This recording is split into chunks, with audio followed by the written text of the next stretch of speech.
for companies aiming to grow. And the fourth takeaway is maybe more a dream, but you mentioned the time that I spent in the US. The stock market creates a direct link between the company and citizens. When you're playing the stock market online, when you invest in a company, you will look at its returns, tax returns, and quarterly reports. So this creates a direct link between this highly ambitious MoroccoTech and Joe Sixpack, who's investing online. I hope this will not be a dream for the stock exchange only. It should be a society dream. We should use tech to invest in tech through the stock market. Well, thank you very much for highlighting this experience, these lessons learned, that the stock exchange is not just for an elite, but open to everyone. And the previous speaker also spoke of this opening to funds. You are the Director General of MNF, and when we speak of large projects, we don't start from scratch. There's much has already been done over the last 15-20 years. Could you present quickly MNF and also what is available to support youth and startups?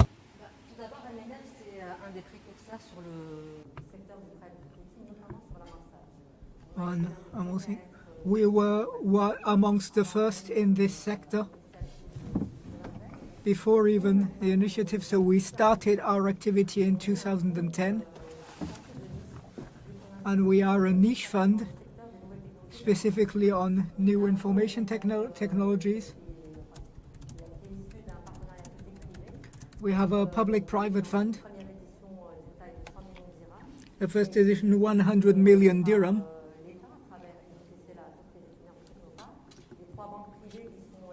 Three private banks, ABP, BMC, and Tijari Wafa, and CDG Development.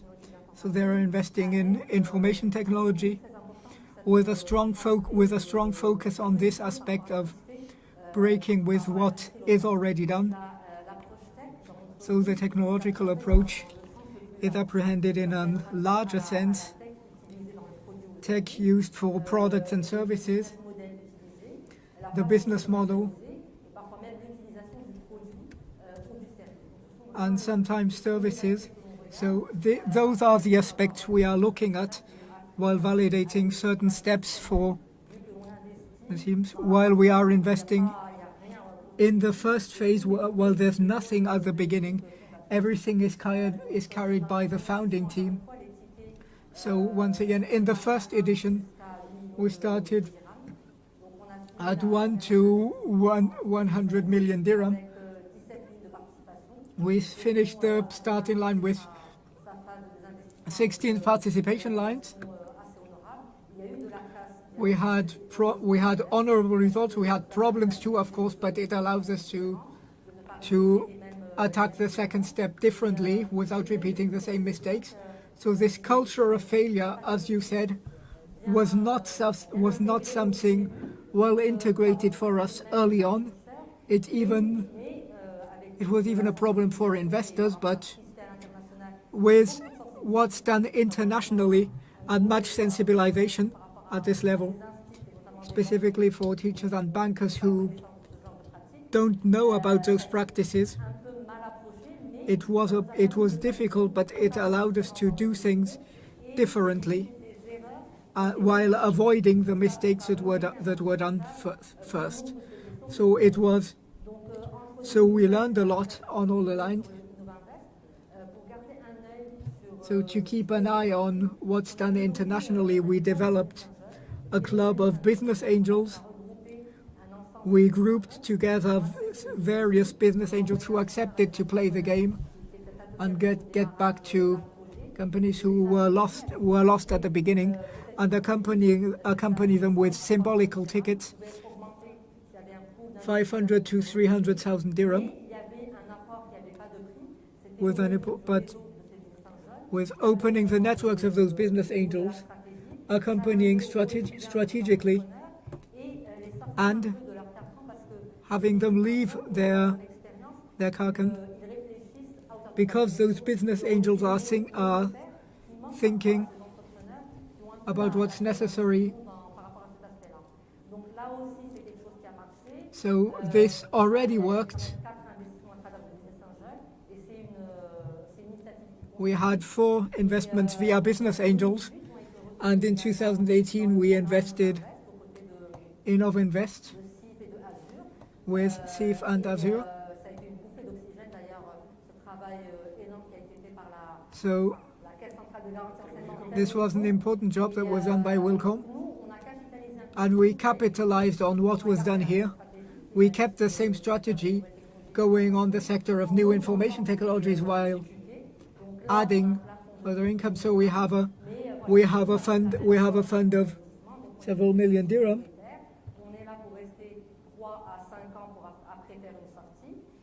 So we are working on this, and we are still very happy about the first investment.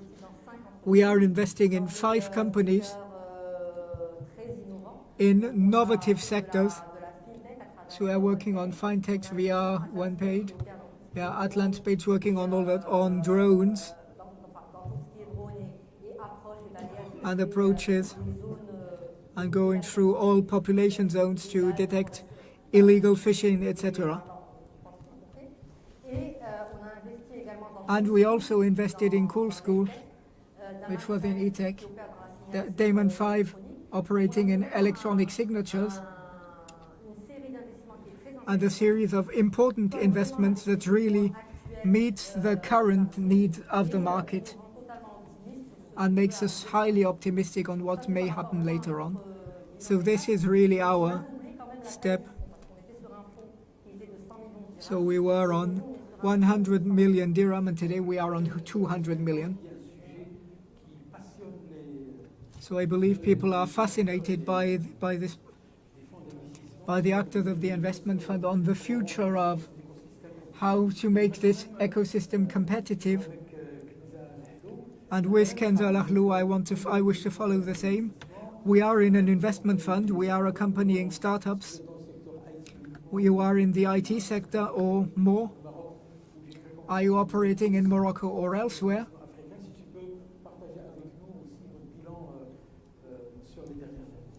During the last years. So we are a managing partner of Outlier Ventures, an African capital risk manager. So we, from the beginning, positioned only ourselves in Africa on 4 strategic markets: Morocco, Egypt, Nigeria, and Kenya. So we have a capital risk management fund. We only invest in startups that are using technology to transform the economy, focusing on 3 sectors: Fintech, supply chain, and health tech. So this fund was created in 2017. And I'm very proud to say that we are one of the only private initiatives in Morocco funded by entrepreneurs and investors, businessmen and investors. We need to be brave enough to cry, to believe, and see the opportunities and seize them. So from the beginning, we saw it's not only Morocco, it's an African play. And from the beginning, we positioned ourselves here as an African and international fund. We are investing in companies that are not necessarily based in Morocco, but can be based outside the country.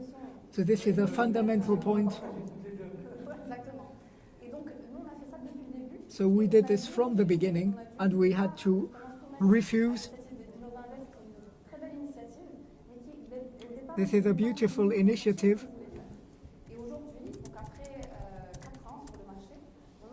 So today we are investing into 14 companies in those markets. We are finalizing the last few deals that are not yet disclosed. We have 2 companies in Morocco, 5 in Egypt, 4 in Nigeria, and 1 in Kenya, and 2 in the diaspora, because we also work on the African and Moroccan diaspora, all carried.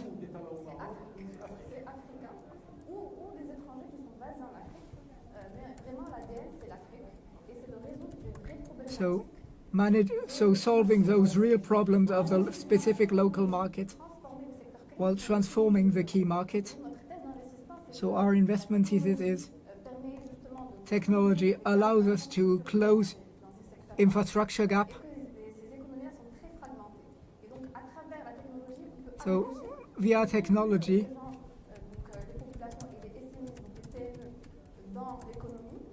so we are including this in the VMEs.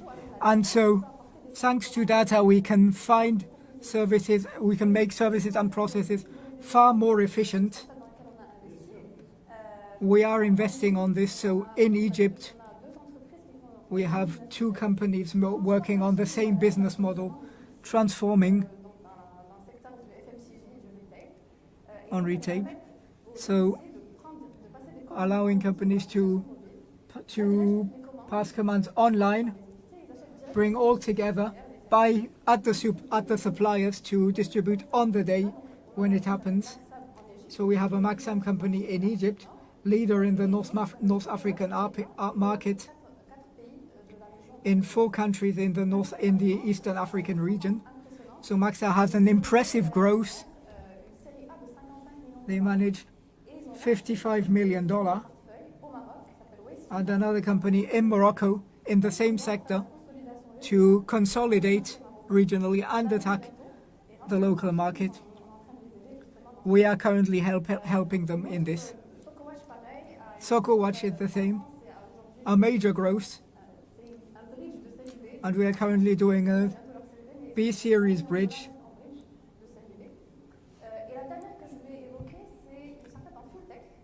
So we're working on Fintech in Nigeria. We have a beautiful company that allows Nigerians to invest into the Nigerian stock exchange, but also the American stock exchange directly via the mobile application, while connecting their Nigerian mobile account and doing exchange digitally and buy stock at Apple, Google, via all this through their phone. So people who like technology need to invest in technology for online.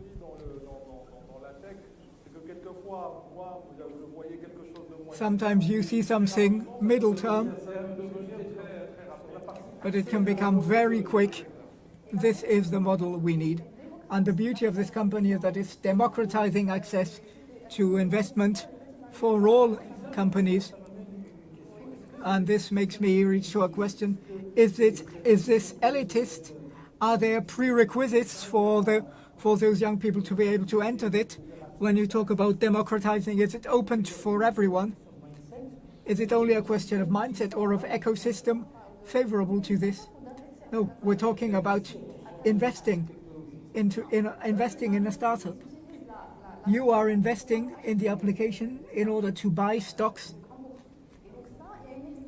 And so we have education here, of course, marketing education, but also a change of education. The youth realizes what opportunities they have, and as the opportunities are limited.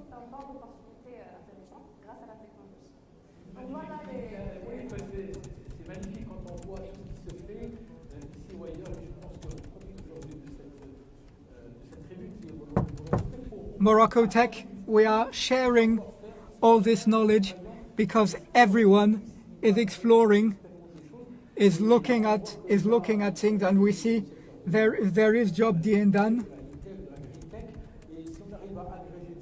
And if we aggregate all this, make it visible, then we will all be able to develop. A last question, Tariq, on, of course, the ecosystem exists for the ones and the others. How can we seize this moment? MoroccoTech, we're all here. All the actors are here. All the actors are volunteer, are ambitious. How can we accelerate this so that it's not only X companies, but 5 times X or 10 times X? I will quickly quote the new model to launch this discussion.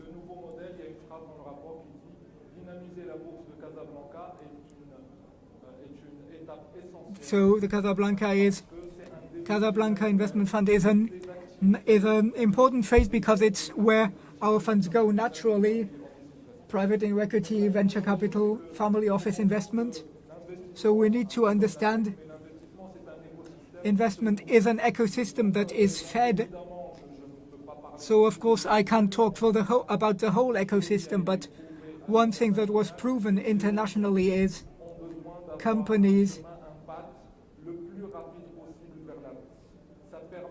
to have the strongest impact.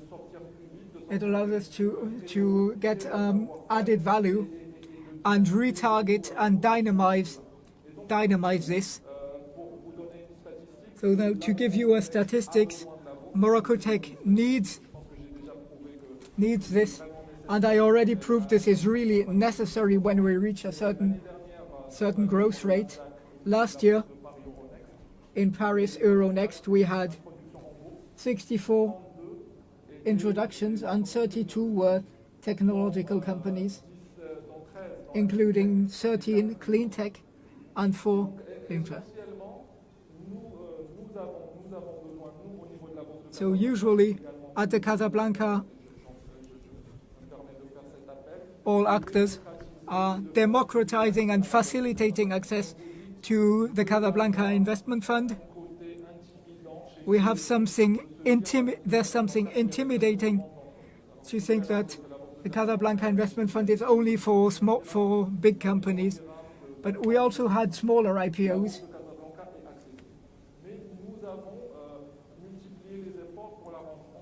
So we are multiplying efforts to make things even more easier.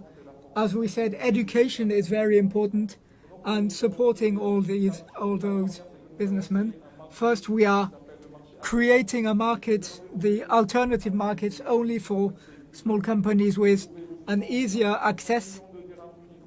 You can finance with 5 million dirham, and you only need 1 year of exercise. So the access is far easier. Second, we have an offer for market PMEs with our partners MNC and PSB for an unique guichet to make all this easier. Also, we facilitated and consolidated our team and theorized a training pathway specifically for technological companies, and we saw it was very useful. With CGM, we created a company for something for. I believe it's natural that the presidency is guaranteed by Sehoda. So we all said there is no better example to give to a company that's difficult to be introduced in than to say that, look, here's a company who wishes to talk to you and tell you how they did. Another point that might be more emotional, saying, Casablanca understands you. We are a fintech. We spend most of our time on technological issues in our system, and we are also lucky to have a colleague, our DGSC Mohamed Saad, who's highly introduced and knows very well how this goes, and is a member of the scientific committee. So all this to say, please come. We are talking the same language, and the Casablanca boss is obliged to do this, to see, and all councillors that are here, to find the best win-win. We do all this. It gives them a lot of dry powder to move forward. And another exclusivity we had is the Casablanca will be able to finance not only Moroccan but also African companies. Well, I believe this is something, when I talked with Dunya and Kenza, this is something I really have at heart, and I believe we won't find anything better. They want to go even further. There are constraints that need to be solved. Please come.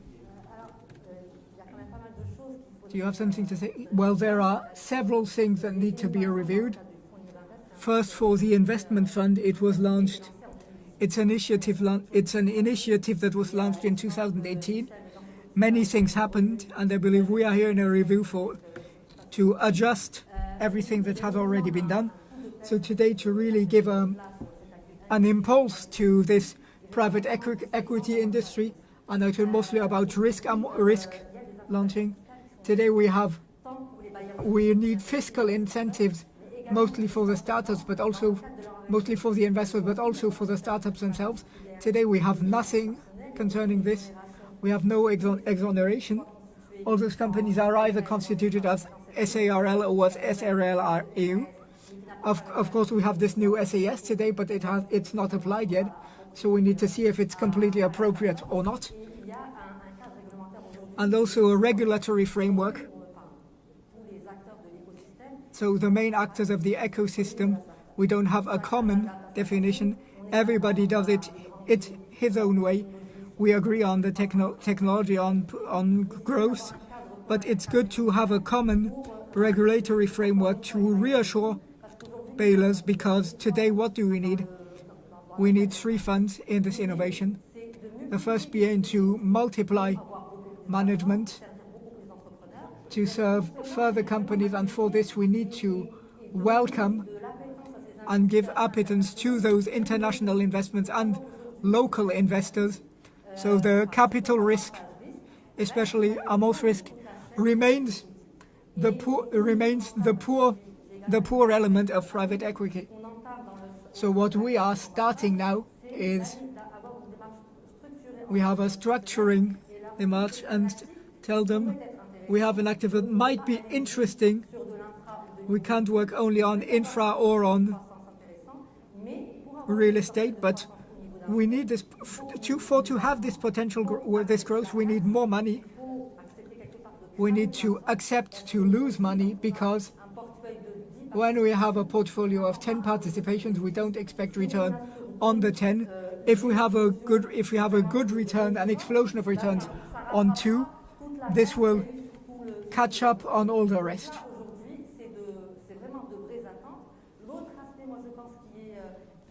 Another aspect, especially for tech, is the regulatory framework for crypto, for drones, or other things.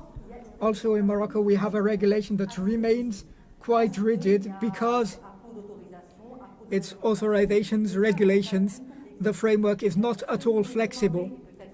What it might be recommended is a constraining framework, but a positive and flexible framework to allow companies to test, to say we can make an impact on traditional impact, and allow them to break those sectors in a sense that we lose the monopolies at the bank, at the insurances, to show that for startups we can have added value, we can change the mindset, we can work differently on more important sectors.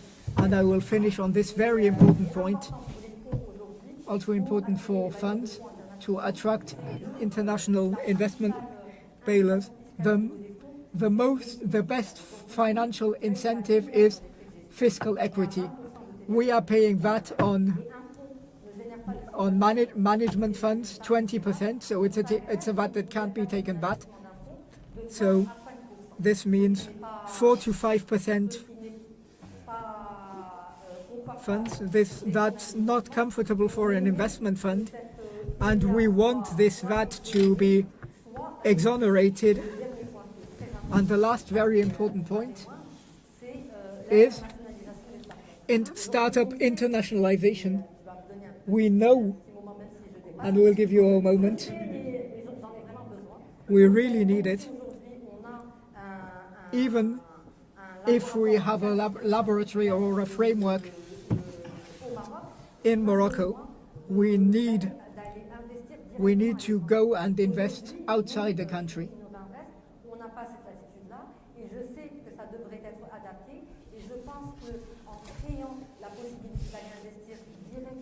So to invest directly outside the country will create value sooner or later.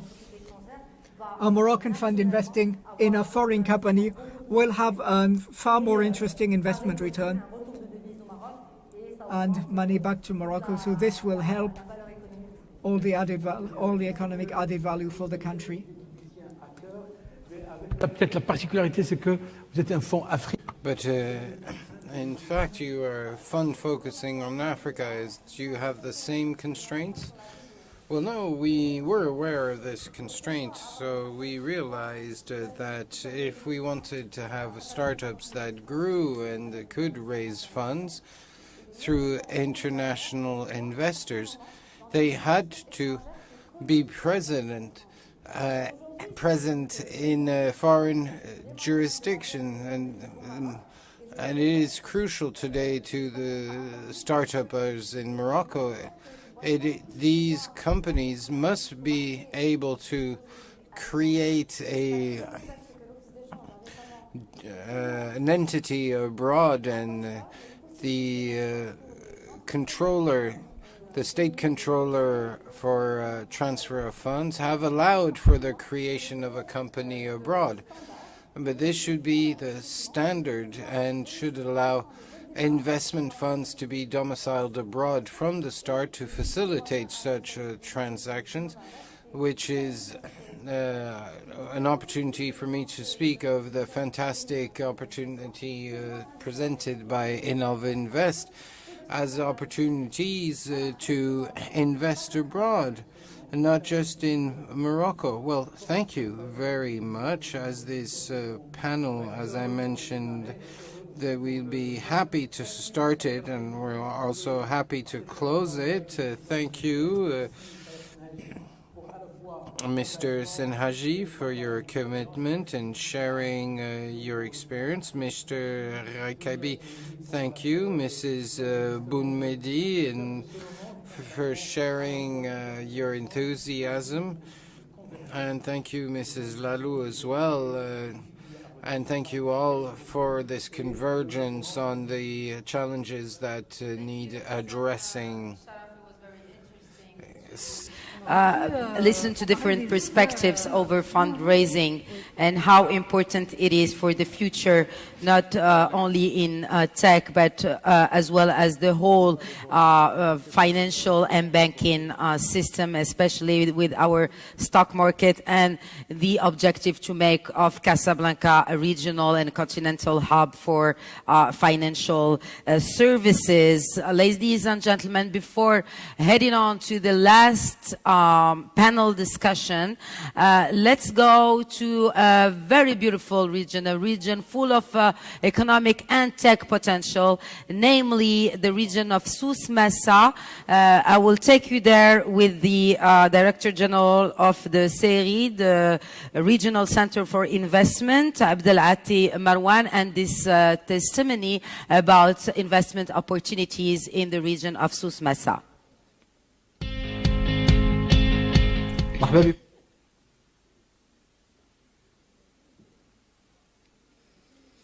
Du Maroc, une destination. A major touristic destination, a major destination for food production, as well as a fertile background that can host and help your projects grow through offshoring and digital. Did you know that offshoring is one of the 5 emerging sectors supported by the Industrial Acceleration Plan, supported by His Majesty King Mohammed VI, may God assist him? This is based on the potential of the Souss Massa region. The Souss Massa region was able mobilize clear incentives for any investors who desires to grow in the digital world. Souss Massa region has implemented a number of incentives, including the investment bonus that can reach up to 250 dirhams per square meters, about $2.49 per square feet, and offers a very diverse and rich training opportunities aligned with investors' needs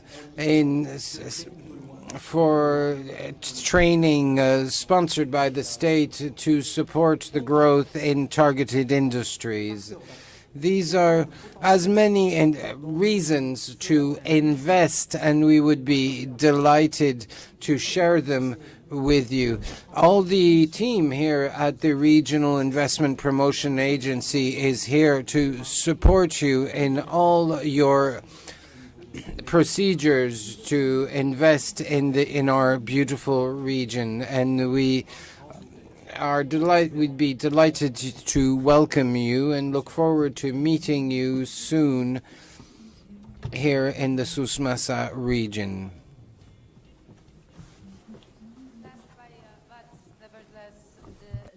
The very last panel of this ceremony of the launch of MoroccoTech, the 7th panel, is about a very essential topic, especially while we're talking about this openness during the whole day of MoroccoTech. It is about strengthening the position of Morocco and supporting Morocco in promoting the development of the tech industry.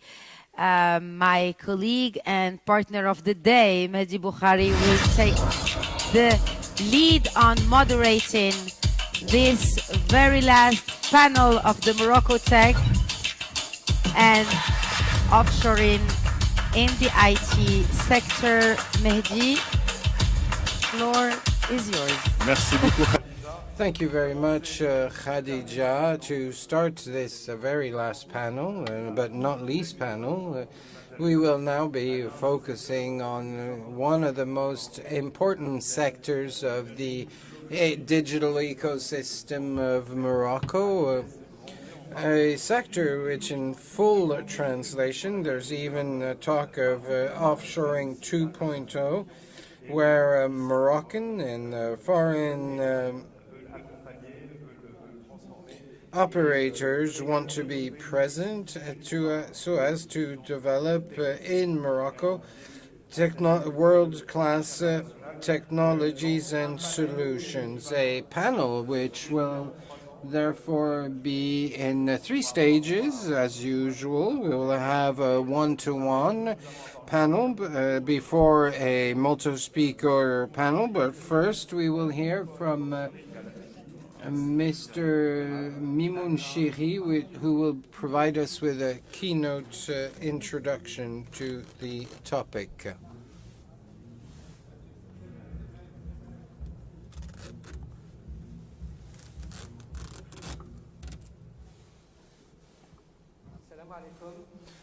Good afternoon, ladies and gentlemen. Offshoring is today a very important sector in Morocco with deep roots in the local economy. It has recorded a growth and considerable growth in its as soon as Morocco has launched its 2020 development strategy. This ecosystem, there are 5 ecosystems in the offshoring: the externalization of services tied to information technology, engineering and research and development services, and business process offshoring, and the CRM or customer relation management, as well the offshoring of knowledge base business processes. It is a strategic sector experiencing strong growth. A few figures. It is the 2nd largest sector by job creation, with 130,000 jobs created, a total of 120,000 jobs, which is 63% growth compared to 2014, and a yearly growth of about 14%. Another number, this is the 3rd sector when it comes to export revenue, with about 14 billion dirhams, about $1.4 billion in 2020, which is a 6.6%, more than 6% growth compared to with a yearly growth rate of about 10% on average, and heavy investment for future growth. Moroccan offshoring includes more than 1,000 players with a never-increasing weight on ITO and ESO, which represent 15% of companies and 20% of jobs through the implementation of the new strategy of the kingdom, which supports this move up market. This dynamic was led by the royal vision in 2016 and 2020, which has allowed to preserve the destination, the appeal of Morocco destination, in particular in near-shoring. What does Morocco offer? For example, the implementation of an attractive package of incentives, in particular investment bonuses of 20-30% depending on the region, reduced corporate tax to 10 or 20%, refund for ongoing training and initial training upon hiring, as well as a financial support for certification. Secondly, a wide selection of industrial platforms with 5 P2Is across 5 different regions. Thirdly, solid, robust telecom infrastructure in Morocco, which has allowed the sector to provide continuous service despite the COVID crisis. And there are also specific regional measures which have strengthened each region's appeal for this sector. 2 key figures. About 43% of activities are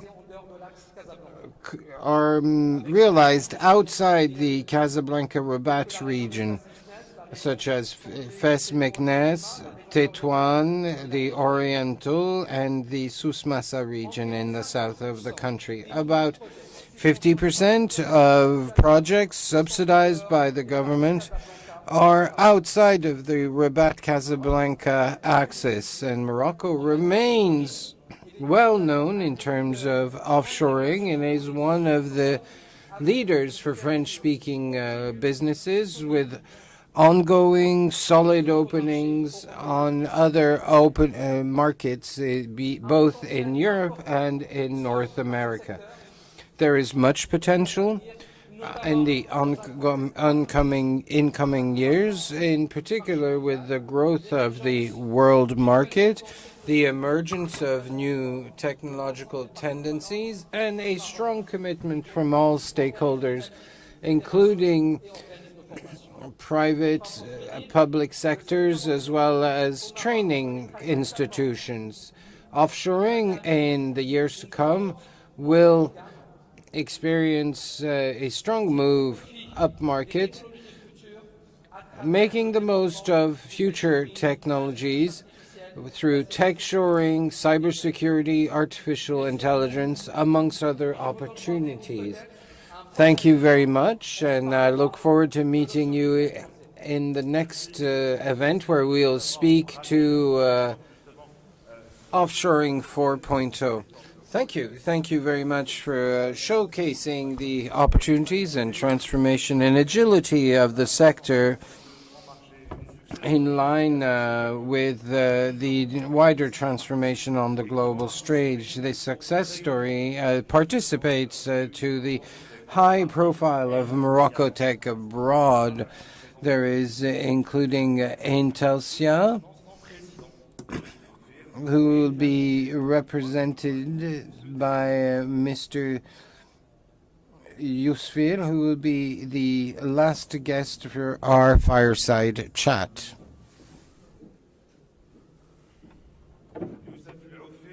Mr. Youssef El Wafi, the CEO of Intelsia Group. Are you with us? Yes, I am here. I'm delighted to be with you. I am the CEO and the president of...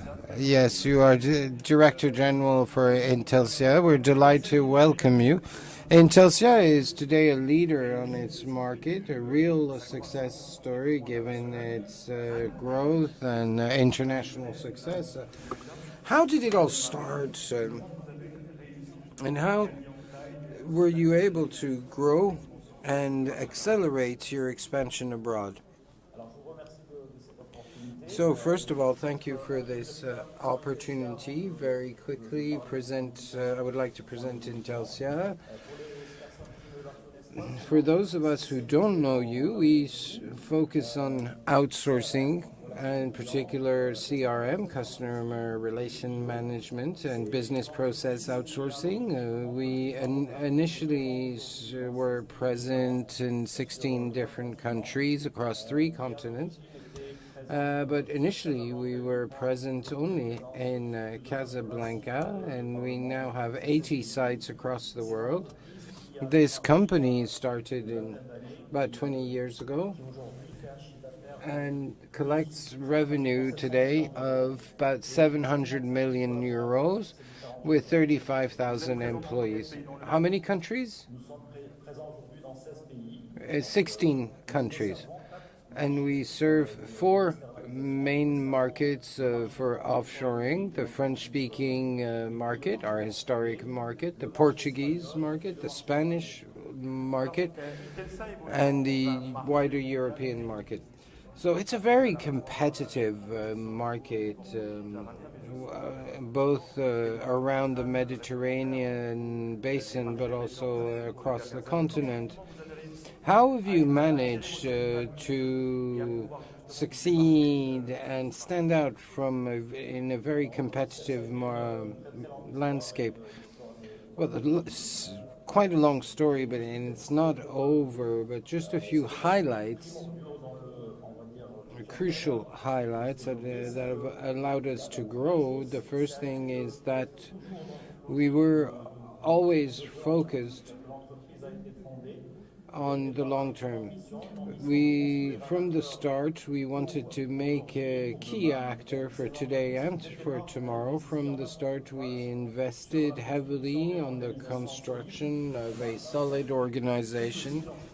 Even when we were a small company, we already had a solid structure that created the foundation for the development of the company.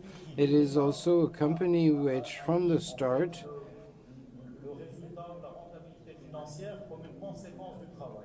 focused as financial success as not just a result, but an objective. Every time we would invest for our customers or our employees, we would get the results. And also, crucially, as we are in a people business, we have a value system and a corporate culture which are very strong, which allowed us to grow.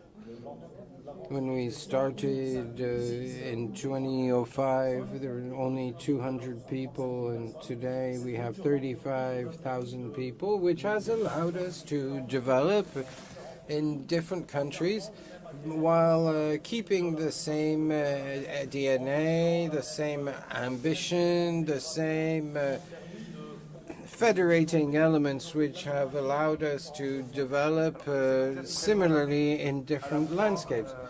I know you are present on nearshore, offshore. Because of this specific positioning, were you able to... was this a factor in the sustainable growth and maintaining your competitivity?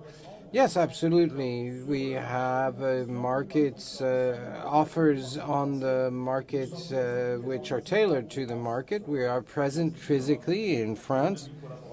with 2,000 employees in France. We are in Portugal, which is also a nearshore destination for France. We have 9,000 employees.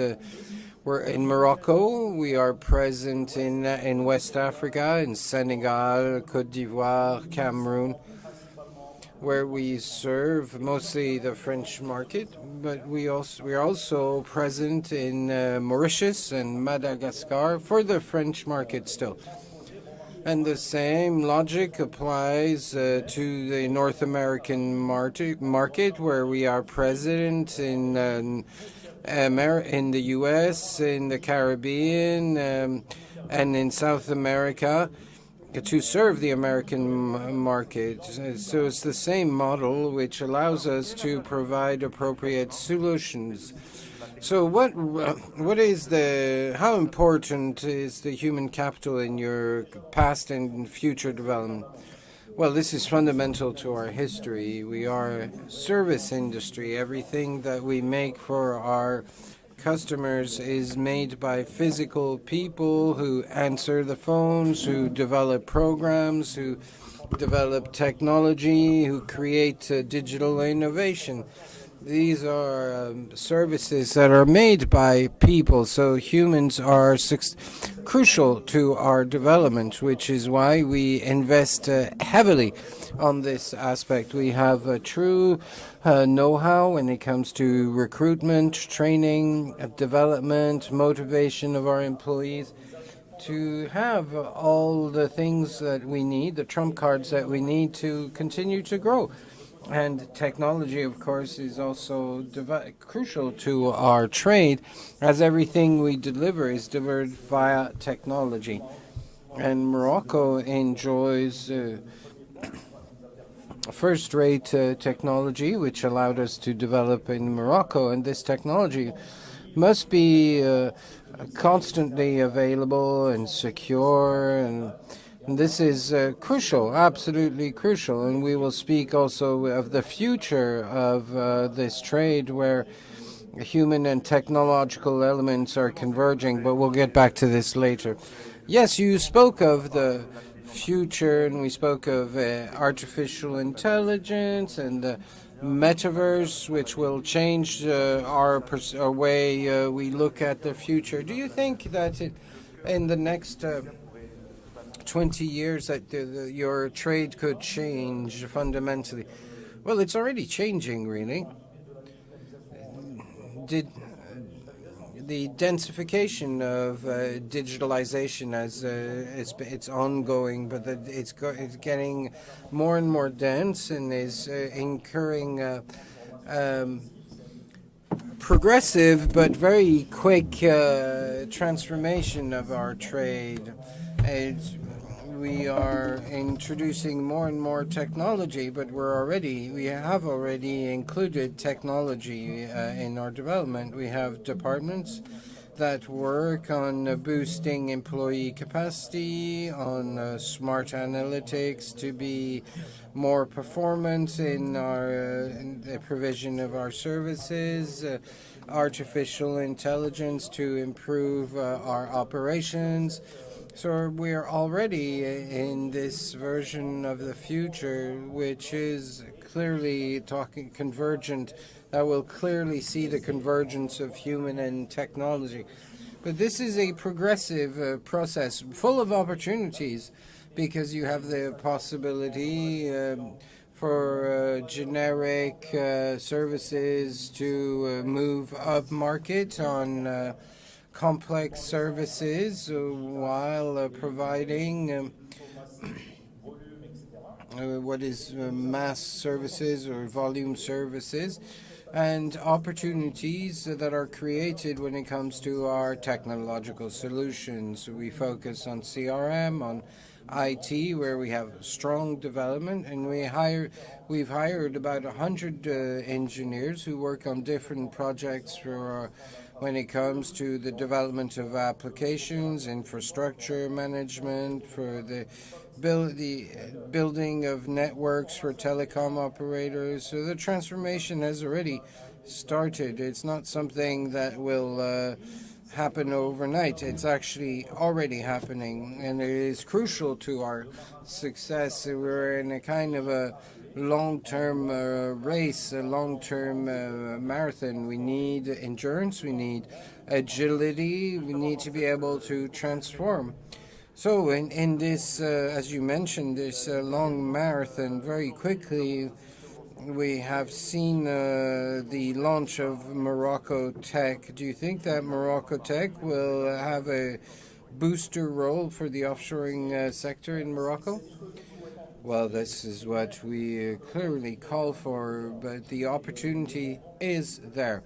The world is confronted to a lack of technological resources. All the sectors are becoming more and more digital, are integrating technology in their production of services and their delivery of services, which is generating fantastic and impressive demand for technological services, which are as many opportunities for Morocco. And we can have a global reach today, as Moroccans can.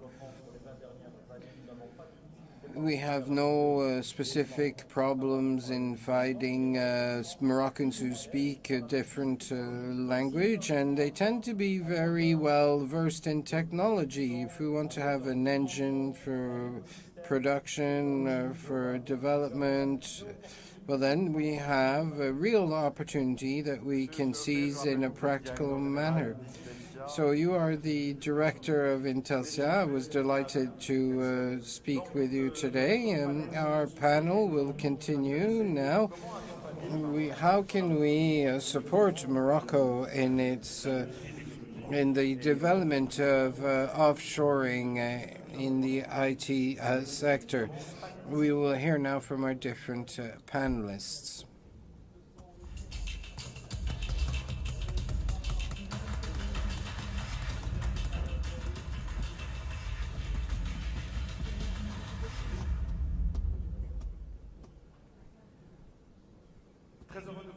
I'm delighted to see you again. As you can see, we have 3 different venues for our panels. We have the keynote on the center stage, the chat, one-to-one chat, and here we have our panel venue, a panel which will be moderated, which will be held with experts in their field. Mrs. Salwa Karkrib, Africa President of INETAM. We're delighted to have you with us. We also have Mr. Ismail Ezelmat, Director of Digital Economy at the Ministry of Digital Transition and Reform of the Administration. We also have with us Mr. Idriss El Asri, the Manager Director of Capgemini Engineering Morocco. Can you hear us? We also have Mr. Islami, the Head of Digital and Outsourcing at AMDI, as well as Mr. Frederic Sabah, Managing Director of NDT Data Morocco. Delighted to have you all with us today. I would like to start with you, Mr. Sabah. I saw that today the market of offshoring is growing quickly. Historically, it's been French-speaking, but in the light of your experience, you are also present on the Spanish-speaking market. So for you, what are the key drivers that will allow Morocco to strengthen its position in such as the English or Spanish-speaking markets? Thank you. Thank you first to the organizers for inviting me to participate at this event. Thank you and congratulations for this amazing organization. It's a very positive sign, and I am very happy to be here as a Moroccan to represent a company and to contribute to the launching of MoroccoTech with all actors, public sector, private sector, startups, business angels. under our digital translation ministry. As you said, offshoring is historically started in Casablanca, mostly with the bank, the Francophone market. Today, as Entity Data, a Japanese company, a sixth company worldwide, we started in 2016 in northern Morocco at Tétouan Shore, the region where we are the first multinational. We first were there under the name of Viris, the Spanish subsidy, and we are today completely integrated. And so our installation in the north was mostly towards Spain and Latin America, but we also transformed it and duplicated our production capacity by becoming 50% present in the English-speaking market. So today we have around 400 employees working 50% on the Spanish-speaking market and 50% on the English-speaking market. So we have this capacity to, as several participants mentioned, we have linguistic capacities. We have a destination 2 hours away from the main European capitals. We have an offer in which we can develop the French-speaking offer and also develop other offers like Spain or English-speaking countries. I don't know if as Morocco can give those success factors in various Moroccan regions is a factor to encourage foreign companies to get implanted in Morocco and continue developing their activity locally. Yes, of course. Morocco today is the only country to be able to offer all those conditions for infrastructures, sustainability, cost efficiency, with a good positioning in France. But I also believe we need to make an effort in other countries to go to the next stage for more ambition to transmit this knowledge, which we developed with France for several years and extended to other countries. We have a job to be done here to promote offshore in English-speaking countries. So to you, what are those ingredients or those levers to deploy at MoroccoTech in order to develop offshoring, a sector that is going through a new wave, the 2.0 wave? Well, today we have talent that is acknowledged at an international level. We know, as my colleague Uned said previously, we have resources all around the whole world and difficulties to recruit locally. All countries have difficulties to find computer technicians, so we need to attract the best talents and keep them and offer new career models, new interesting projects to keep the best. And in this sense, we also need to cooperate and use this diaspora for various exchanges to mutualize those competencies, other Moroccan competence, to develop cooperations with other countries. Mr. Khaïd Sabah, you are Director General of Entity Data Morocco. Thank you very much for your intervention. And now we are connecting to Mr. Idriss El Asri, Managing Director of CAP Engineering Morocco. Mr. Asri, good morning. Good afternoon, good evening. Thank you to have you here. Good to have you here. Experience of Capgemini offshoring in automotive engineering. Could you tell us about the key success factors and what other perspective do you see in this Moroccan ecosystem? Yes, thank you very much. Thank you for this incredible day and for this incredible launch. So I'm very happy to be here with you. And let me just begin by introducing rapidly Capgemini. So Capgemini is a leading technology company in the world with 300,000 employees in the world. And here in Morocco, we are more than 4,000 consultants working for leading customers everywhere in the world in IT and technology. And thank you for asking me about automotive, because automotive, we are doing great job in automotive, especially in engineering, where we just began in engineering in 2014, and within a couple of years we were able to grow in engineering from zero just 7 years ago to now more than 2,000 people, out of which 1,500 just in engineering. So what we are doing in engineering, we are working for top customers for great brands like PSA, Peugeot, Citroën, but also Toyota, Porsche, Audi, Volvo, and the great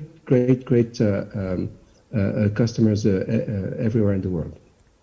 We are able to design the car, to design doors, to do the different type of design, to design the wires, because when you have lots of new cars to be launched, there is lots of technology to be built in, and you have to have engineers to design them, and we do it for Morocco, for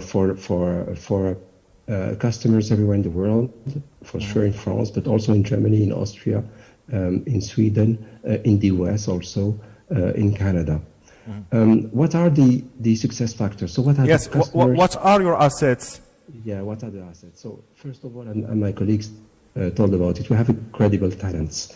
We have engineers that are able to speak different languages, that are young, that are recognized for their mastery of technology, and we have another asset, which is our location at the gate of Europe, being in the same time zone of Europe, and being agile.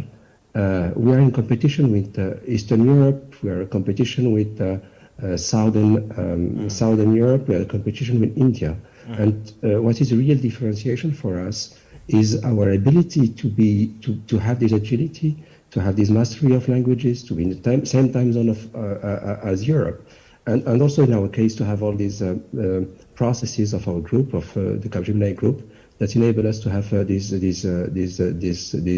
great performance. So all the customers that comes to Morocco, they are able to have 30 to 50% cost savings, so 30 to 50, compared to other legacy solutions.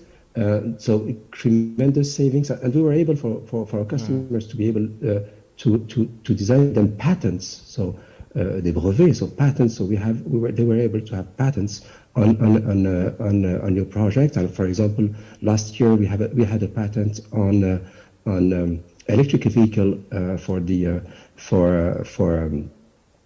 engine on the electric vehicle. So this was something incredible, and this was a great a locker there, and it was a great asset for our customer. Seriously, do you think that this model in automotive industry can be duplicated in other sector here in Morocco? Yes, for sure, and we have already begun. So in aerospace, we have already doubled our consultants in there from in 1 year. We have great ambitions also in train, where we have a great center, and we are working for leading customer in the world. And we have also because there is scarcity of talent in rail, we have launched in Casablanca the Capgemini Engineering Academy in railways, and we are able to grow 200 people every year in top engineering in railways. We are doing also activities in life science and duplicating the effect for leading customers like UCB, G&G, and Sanofi. And so I'm very positive about our outlook. We have already begun, and we have strong assets to do it here in Morocco. Thank you very much. Merci beaucoup, Monsieur Driss Lasri. Je rappelle que vous êtes directeur général de... Thank you very much. You are Director General for Capgemini Engineering. Thank you for those informations you shared with us. One last question about MoroccoTech launched today. Do you believe it will open new horizons in your sector? Yes, thank you very much. We are very positive this sector. We are in competition of the rest of the world, and this is why I would like our customers, to all the customers, or the leading customers in the world, to be considering Morocco as an alternative. Just try us, and I'm sure you will see the difference. You will see that we are agile. You will see that Moroccan technology and Moroccan assets can be a differentiating for you. In sustainability, just one customer last year with us was able to do more than 300k tons CO2 savings with our operations here in Morocco. So please help us, and no, not help us, but come try us and come to see Morocco, and you will see that you will do savings, that you will do CO2 savings, and that you will have an edge over competition. Merci beaucoup, Sidi Asri. Et maintenant, je vous tourne vers vous, Madame Selwa. Thank you very much, Sidi Asri. So now you, Mrs. Selwa, ex-president of APB, one of the first female company leaders to choose to invest in offshoring. Why did you choose offshoring? Good evening, to you all. I am very happy to participate at this launching of MoroccoTech. So since 2007, our group, Imitom, which was before GFI, is installed in Casa near shore. 4 days before our friends from Capgemini. So this was a small word on our group. We're a group of 27,000 people present in 26 different countries with a turnover of 24 million euro. We have service centers all around Europe, and the first one was in Casa near shore. Due to the Royal Vision and Strategy 2005, Morocco, this was launched. Casa near shore didn't exist. It was a forest. The job didn't exist either. Nobody knew about this job, and this is amazing. It just shows when we have a royal vision and a political will of the government and the acceptance of the public sector, we can meet success in everything. So we were the first company to move in, to seize this opportunity that was presented by our friend, fiscal incentives, training, an environment in Casa near shore that was innovative. So we were pioneers, so we believed, and we have no regrets. We did believe. And today we are about 150 people in Morocco, including 300 exclusively for offshoring. Some working for our group because we also do software editing, but they also work for clients of our groups in Europe. So major telecommunications, banking, and insurance actors, and all those service centers around the world are using the same tools, the same methodology. They are all certified the same way, and we have nothing to envy other centers because we are always very well placed we have the other quality of our group that testifies that our job done by our Moroccan talents is an excellent job, and our clients are happy with it. And I would say sometimes Casablanca service centers can win projects, and that's very important. While I remember when we started, we were saying, well, if companies do externalization towards Morocco or elsewhere, they will lose job in France. No! Externalization in more competitive countries makes the whole group more competitive and allows it to acquire new markets. So this is important, and from 2005 to in 2015 we have this program contract which I signed as APB president between 2016 and 2020. And so now we should start at a new program contract to see in the MoroccoTech framework. We need to seize this opportunity of launching MoroccoTech to better all the measures that already exist. We had an evolution, we can talk about it, an evolution of the things that are still to better, to attract new clients towards offshoring.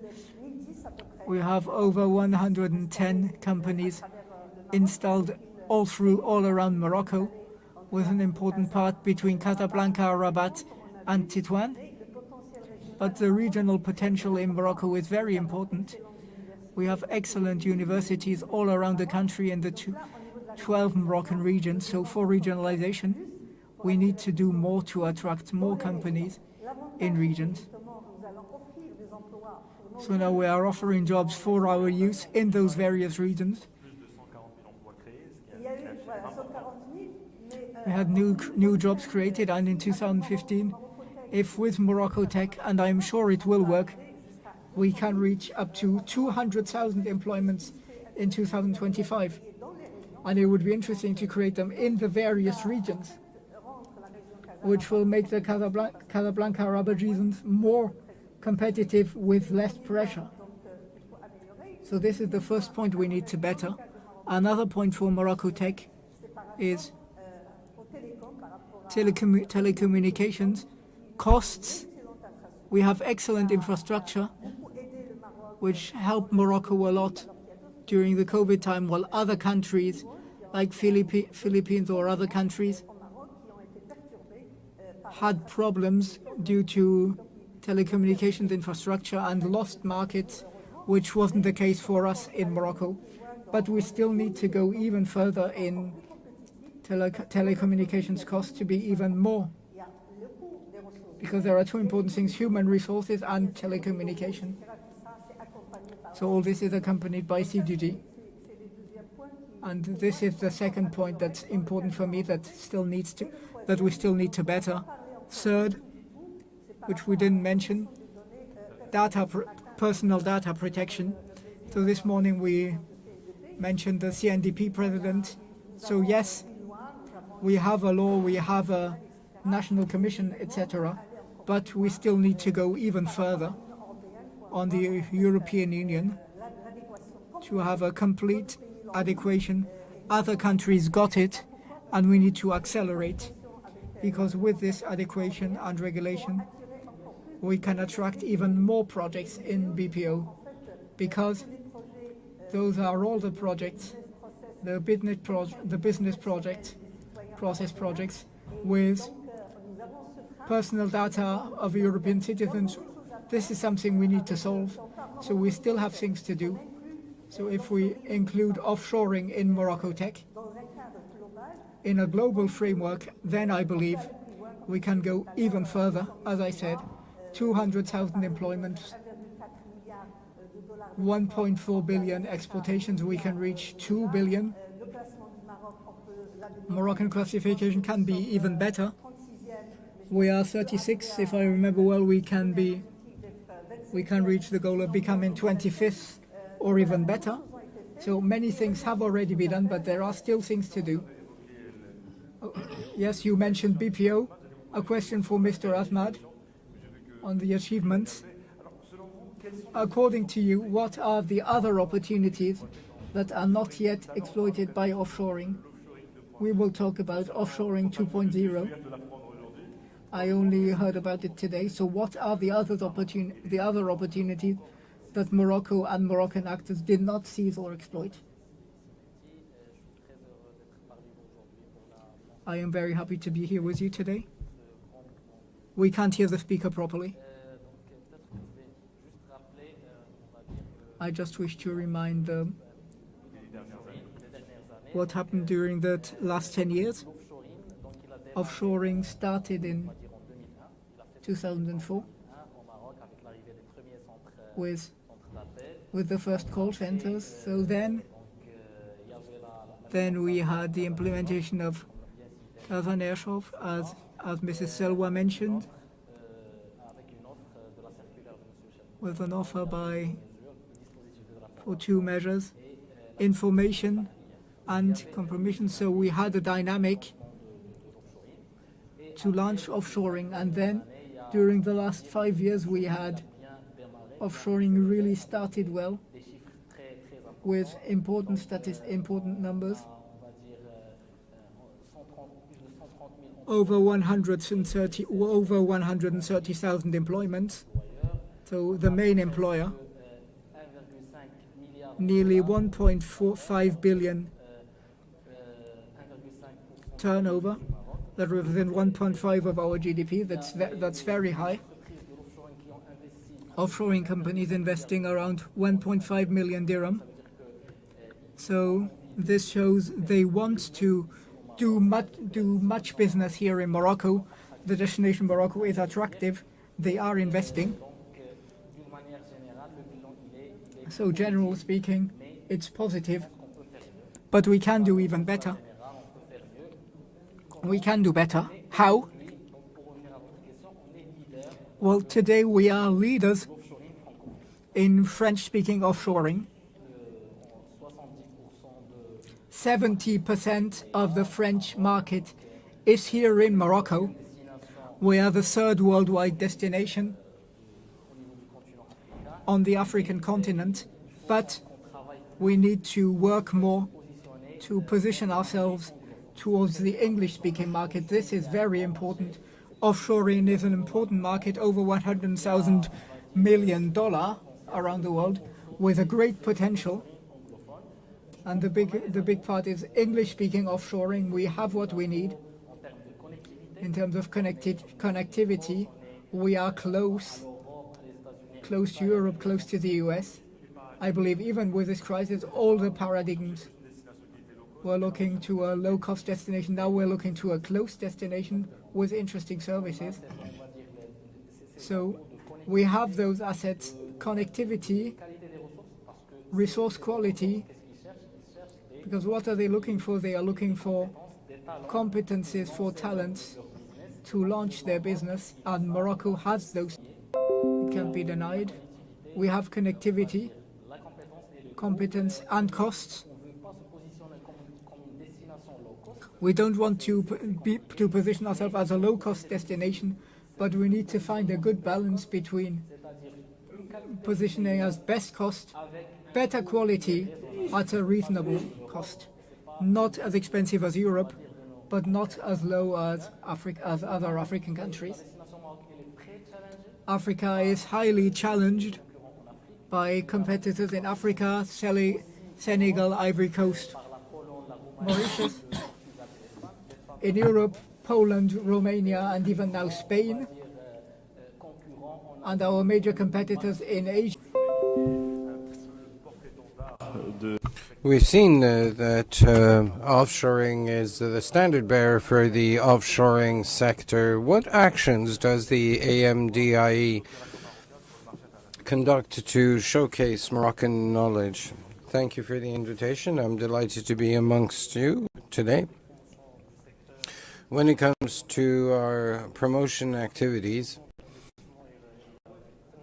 and the performing and promotion of Morocco as a platform for offshoring, we always start from the government strategies. We are a state agency aiming to implement the government strategy when it comes to promoting FDI in Morocco or exports from Morocco. So these strategic orientations are the framework for all our activities.